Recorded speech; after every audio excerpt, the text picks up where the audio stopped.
There's the guts of a Vivitar DVR 882 HD. Pretty low-end, crappy, so-called high-definition camera for suitably crap values of high def. There's this PCB, which forms the back of the cell compartment. There's a pair of these spring-loaded terminals which connect to the connections on the cell. Standard 3.7 volts, 800 milliampere hour lithium-ion cell.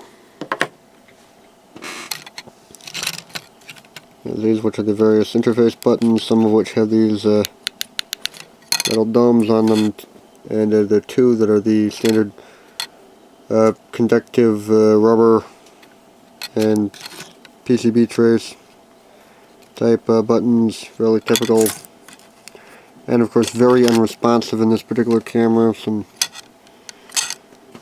I think 0603 passives, not all of which are populated. There's a 2-inch thin film transistor liquid crystal display with built-in LED backlight connected to the board by this flex PCB. And there's a system on chip device, which is the master controller for the camera. A pair of memory chips, one of which is the flash memory for the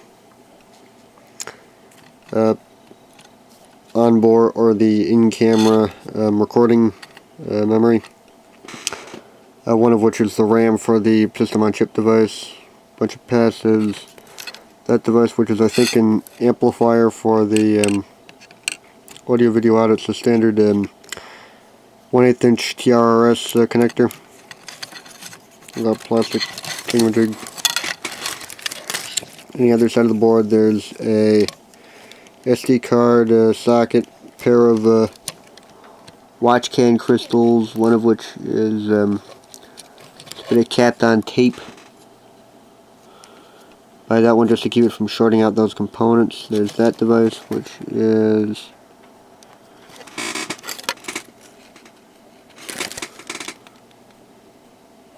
analogics and something hard to read.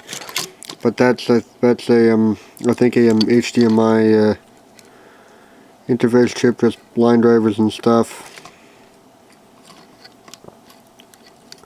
A couple of inductors, I think, for potential regulators.